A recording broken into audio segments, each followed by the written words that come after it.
There we go. Boy, it's hot outside. Alright, so this is gonna be episode 1 of the things I've always wanted to do once I got out of school.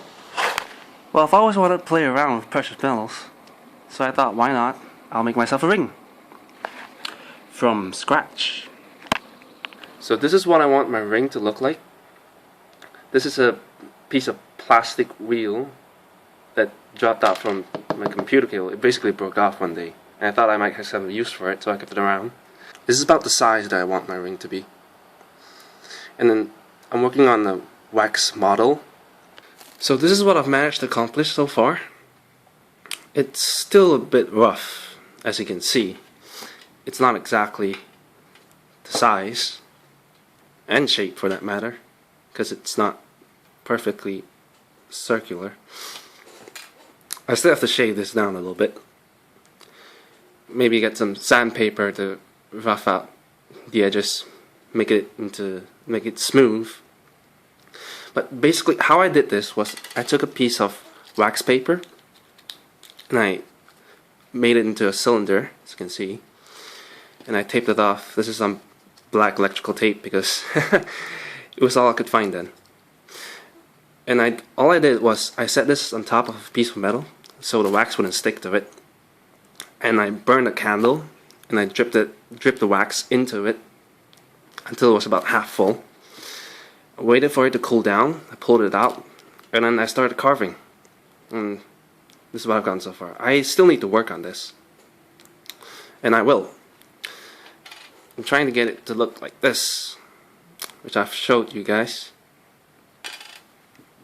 Alright, let's get to it. So here it is, my wax model. It took me a little bit longer to complete this than I thought, but it looks good, so I'm happy with it. And this little white bit here is because I knocked it against the table because I was clumsy. You can see it's noticeably thicker than the plastic one.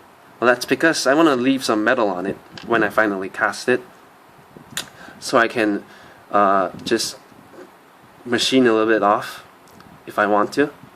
Leave some room for improvement. But yeah, it looks good for now. Now some of you might be wondering, why would I waste time and energy to create this if I wasn't going to use it at all? It seems a little bit redundant, doesn't it? Well, there are two main reasons for this. The first reason is, when I started out this little project, I did consider using sand casting as my preferred method to create this ring, but it immediately dawned on me that it would be quite ridiculous to sand cast something this small. And sand casting is a process where they usually use to make machine parts, which are large and bulky, but this is not, and it doesn't give you that surface finish you would expect from jewelry. So I immediately threw that idea out the window. It also occurred to me that I can also use this as reference, because I am really bad at eyeballing stuff. So when I was going to carve my wax model, I can refer to this. It gives me a good estimate of what size and the shape, so I can make it rather consistent. And so it'll come out looking like a ring instead of a deformed loop, which is not exactly what I'm looking for. So this is basically what the plastic ring is for, as reference. I've now got everything attached to my ring. As you can see, this is the pouring basin, and these are the vent tubes on the side. Now, you may have noticed that the vent tubes are made with a different kind of wax. Well, this is actually some molding wax that I had a little bit of. Well, I made them from this wax because it's less brittle and it's easier for me to make tubes out of them and just bend them into any orientation I want. I would have preferred to make the whole thing out of the same wax, but it just had a little of this, so I couldn't do it. This is the best I could do. Now, as for my casting medium, I initially decided on using refractory cement. You know, commercial refractory cement can handle up to temperatures of 1,000 and 300 degrees Celsius, so that's not a problem because I'm not going to be working with such high temperatures. But I quickly realized that it is extremely difficult to get a small amount of refractory cement here. I mean, don't get me wrong, they do sell it where I live, but the minimum order for it is in tons. And I can't find any retail stores or hardware stores that sell them in the amounts that I need to use. So what happened is that I managed to stumble upon a local company that deals with casting supplies. And I managed to get myself a bag of casting plastic, which is what this is right here.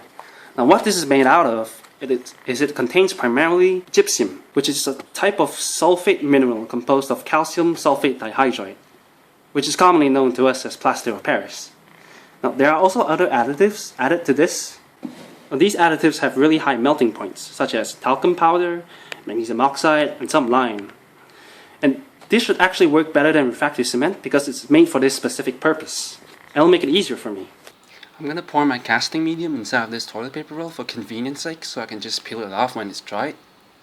So here's my plaster, and I'm going to start pouring. Now, in order to get rid of all the bubbles in there, I have a trick up my sleeve. I'm using my car engine. As you can see, the bubbles are coming up to the surface very nicely.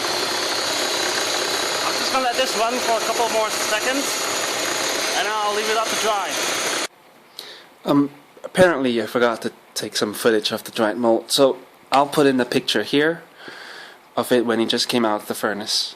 So here's my biggest problem. I don't have nor own a furnace that can reach the temperatures that I'll be working with. Technically I can build one, but it's not very reliable, and I can't even guarantee that I'll reach the temperatures that I need.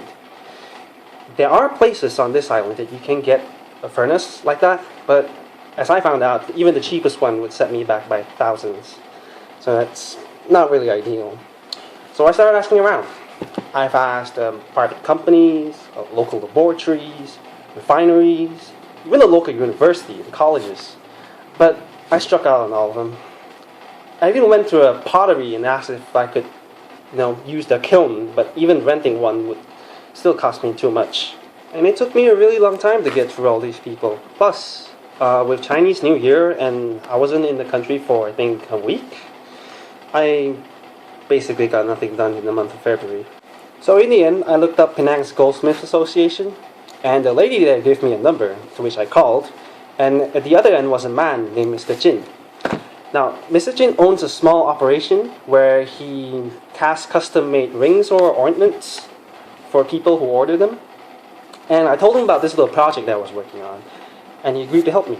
And I managed to get some footage while I was over there.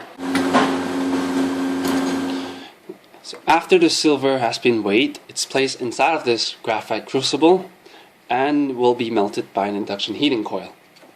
Unfortunately, the camera can't really pick it up here, but I can clearly see that the silver is beginning to melt inside of there, and it's glowing hot. The mold has been baking in the furnace for quite a while to burn off all the wax, so it's time to take it out of the furnace. And the first good news is there's no visible cracks. And as you can see here, the wax is all gone, leaving only a cavity for the silver to fill. So it seems like the silver has melted, and the induction heater is being turned off. It's now ready to be poured. Now everyone has to scramble to get out of the way, so we don't get burned because it's really, really hot. Now, when this is being poured in, I have a couple of concerns going through my head. The first concern is the silver might solidify before filling the entire cavity, so the ring might not even form.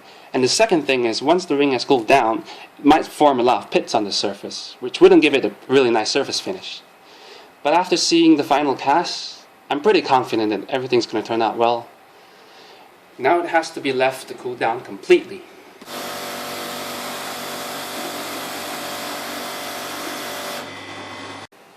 The ring is then treated in a bath of nitric acid. But why is it blue? Nitric acid is not blue. Well, the reason is the silver that they're using is not 99.9% pure silver. It is a type of silver that they call silver 925, or also known as sterling silver. It contains 92.5% silver, and the rest is mostly copper and other metals. Well, if you remember from your high school chemistry, when copper is dissolved in the solution, it is bluish in color. So this is why the nitric acid is blue. It still needs much more work. The extra silver has to be trimmed off and it has to be polished. Well, here it is, all ground up and polished. Looks rather pretty, doesn't it? Well, it's not perfect, but I'm quite happy with it, keeping in mind the fact that I made it myself. With some help, of course. Alright. It's very shiny. I'm really happy with this. I'm really happy with how it turned out. Well, that is all I have for this video. It took me quite a lot longer to finish this than I expected, but... Oh, Brandy caught a fly there. Adorable little thing. I want to thank everyone who helped me with this project, but a few deserve a special mention. I want to thank Mr. Jin and his staff. They really helped a lot with the actual casting process. And I want to thank the lady at DRS Casting Supplies for giving me really useful advice. And the bag of plaster. Well, that's it for me and Brandy over here. I wish you guys well. Have a good one.